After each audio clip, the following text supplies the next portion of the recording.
یوه ورځ ده چې ډېره عزتمنده ده. الله ډېر عزت ورکړی دی، ډېر شرافت یې ورکړی دی، ډېر مقام یې ورکړی دی چې هغه ورځ څه شی دی؟ هغه د عرفې ورځ ده چې حاجیان ځي د عرفات په میدان ودرېږي، الله ته تضرع عاجزي کوي، الله ته چغې او فریاد کوي، الله ته د خپلو ګناهونو نه د توبې اقرار کوي. دا هغه ورځ ده، دا ورځ پکې ده، دا ډېره بهترینه ورځ ده.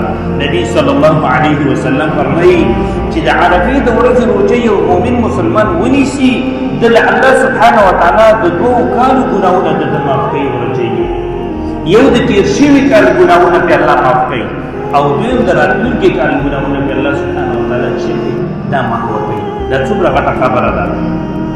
او د عرفې په ورځ باندې الله سبحانه وتعالی د بندګانو په دې عبادت باندې او په دې راجمع کېدلو باندې فخر کوي. دې ملایکو ته وګورئ، زما دې بندګانو ته دا څه دپاره راغونډ شوي دي، څه عمل، دا څه دپاره دا عمل کوي؟ دا زما د رضا دپاره یې کوي. دا د الله رب العالمین مهرباني ده. په بل حدیث کې داسې راځي چې په بله ورځ باندې الله سبحانه وتعالی د اور د جهنم نه دونه انسانان نه ازادوي لکه په دې ورځ د عرفې چې ازادوي. د عرفې دا ورځ ډېره بهترینه ورځ ده. دا د دې ذوالحجې په دې 10 ورځو کې راځي.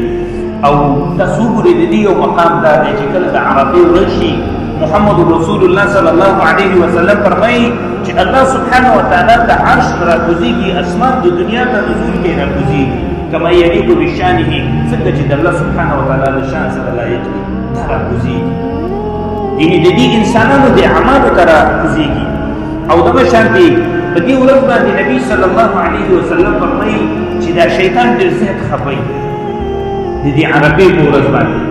وایي دا د ډېر زیات خفګان نه دا شیطانان چې دی صحراونو ته وځي، بیابانونو ته وځي، او دې کې چې دی نو جاړي او چغې وایي او فریاد کوي، او دا خاورې راخلي او په ځان باندې اچوي چې زما دپاره وایي هلاکت دی، بربادي ده، تباهي ده زما دپاره، چې ما دا ټول کار خواري وکړله دا انسانان مې ګمراه کړه، بېلارې مې کړه، او دا بیا دې الله ته توبه او رجوع وکړله، او دا دې الله ورته مغفرت وکړو.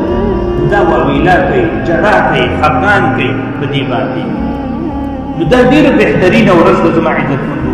ښه زما ورونو راځو دې خبرې له، خبره خو ډېره زیاته وخت غواړي او ډېره مفصله خبره ده، خو راځو دې خبرې له چې په دې ورځو کې کوم کارونه پکار دي، یعنې کوم اعمال پکار دي، څه پکار دي. نو په دې کې اولنۍ خبره د ټولو نه مهمه خبره چې د الله امر دی موږ او تاسو مؤمنانو ته یې کړی دی، دا پکې ضروري ده. اولنۍ خبره هغه څه شی دی، یا ایها الذین آمنوا توبوا الی الله توبة نصوحا. په دې ورځو کې الله ته توبه او رجوع د ټولو نه اولنۍ خبره، بنیادي اساسي او ضروري خبره هغه څه شی دی، هغه التوبة الی الله، الله ته رجوع کول، راګرځېدل. ځکه کله چې انسان ګناه پرېږدي او ترک کړي، الله ته رجوع وکړي او توبه وباسي، د نیک اعمالو توبې ته ورکوي، او عبادت الله رب العالمین په ښایسته طریقې سره قبلوي. نو اولنی کار په دې ورځو کې څه شی پکار دی؟ د اوس نه د عزم او اراده پکار ده. زما هم الله ته توبه ده او تاسو هم الله ته توبه وباسئ. اورېدونکي څوک چې اولنی کار دا پکار دی چې انسان خپل الله سره جوړه وکړي. دا جوړه ډېر مهم شی دی. او نن هغه ژوند دا داسې یو نعمت دی چې په دې کې موږ او تاسو سره الله سبحانه وتعالی شي جوړې ته تیار دی، جوړه ورسره پکار ده. انشاءالله د دې عزم اراده خو به ټول لرو چې الله سره خپله جوړه او جوړه په دې کېږي چې خپل ځان عاجزوي او د خپل ځان هغه کوم کمزوري چې د الله ته پېښ کړو چې الله رب العالمین زموږ دې کمزورۍ ته وګوره، زموږ دې ظلم او په ځان باندې چې ناروا کړې ده، الله دې ته موږ ته باندې مغفرت نصیب کړه او موږ ته چې دې بخښنه وکړه.